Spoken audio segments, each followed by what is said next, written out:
कि अगर मुझे किसी समाज की प्रगति या समृद्धि जाननी है तो मैं उस समाज की महिलाओं की स्थिति जानना चाहूँगा कि उस समाज में महिलाओं की स्थिति कैसी है। अगर समाज की महिलाओं की स्थिति अच्छी है तो वो समाज बहुत अच्छे तरीके से प्रगति कर रहा है। इस सभा के निर्णायक मंडल, अध्यक्षगण व मेरे साथियों, सर्वप्रथम आप सभी को मेरा प्रणाम। आज मैं एक बहुत ही महत्वपूर्ण मुद्दे महिला सशक्तिकरण, मिथ या वास्तविकता पर चर्चा करने जा रहा हूं। सबसे पहले इस शब्द का अर्थ समझते हैं कि महिला सशक्तिकरण आखिर है क्या। महिला सशक्तिकरण का अर्थ है कि महिलाएं अपने फैसले स्वयं ले सकने में समर्थ हैं, अपने फैसले स्वयं लेने में समर्थ हो सके तथा समाज में आगे बढ़कर अपना योगदान दे सके। अगर हम वास्तविकता की बात करें तो यहाँ प्रत्यक्ष उदाहरण इस मंच का संचालन करने वाला भी एक महिला ही है तथा इस देश का प्रथम नागरिक जो राष्ट्रपति का पद है वो भी एक महिला ही है। लेकिन अगर हम बात कहें, ये एक ही सिक्के के दो पहलू हैं। कहीं पर महिला सशक्तिकरण हमें वास्तविकता दिखाई पड़ता है तथा कहीं पर हमें यह मिथ भी दिखाई पड़ता है। अगर हम बात करें नगर पंचायतों की, भारतीय संविधान का अनुच्छेद 243D महिलाओं के लिए आरक्षण की बात करता है। कुछ राज्यों ने 33% आरक्षण की बात की, कुछ राज्यों ने 50% आरक्षण की बात की। लेकिन महिलाओं के नाम पर नामांकन तो निर्वाचन में हो जाता है, उनके पीछे कोई और ही शक्ति कार्य कर रही होती है। वो सत्ता में आते हुए भी अपने फैसले खुद नहीं ले पाते।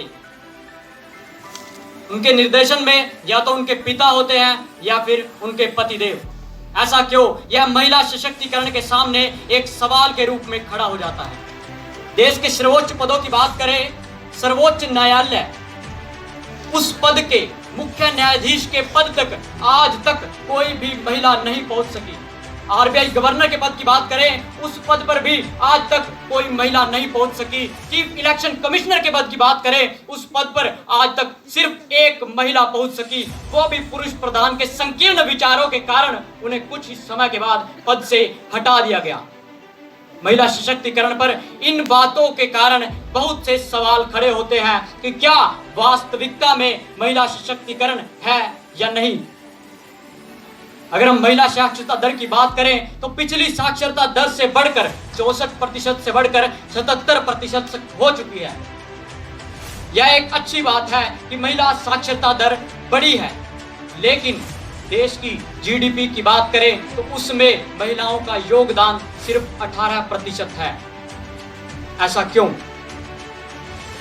महिलाओं का योगदान इतना कम क्यों है? यूएन की एक रिपोर्ट के अनुसार अगर देश की महिलाएं भी जीडीपी में योगदान देने लगे तो हमारे देश की जीडीपी 27% तक बढ़ सकती है।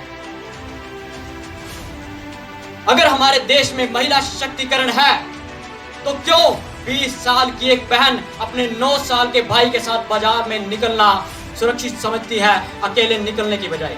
अगर महिला सशक्तिकरण है तो क्यों रात में किसी को लेने के लिए लड़के को भेजा जाता है, भले ही उसकी उम्र कम ही क्यों ना हो, लड़की को क्यों नहीं भेजा जाता? अगर महिला सशक्तिकरण है तो क्यों हमारे देश में, एक रिपोर्ट के अनुसार हमारे देश में 3 में से 1 महिला को, ध्यान से सुनिएगा, 3 में से 1 महिला को यौन उत्पीड़न का शिकार होना पड़ रहा है। ऐसा क्यों?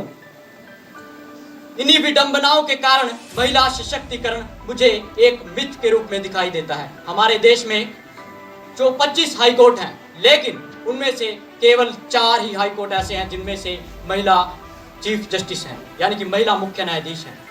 एक विडंबना की बात है, हमारे देश के लोकसभा की 543 सीटों में से केवल 78 सीटों पर ही महिलाएं विद्यमान हैं, लेकिन उनका आबादी में योगदान तो 48% है।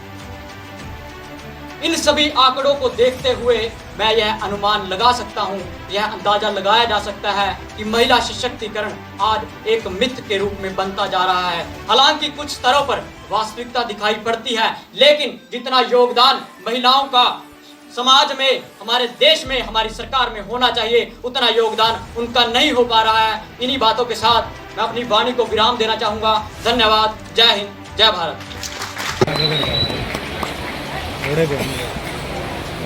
ओढ़े को इसका तो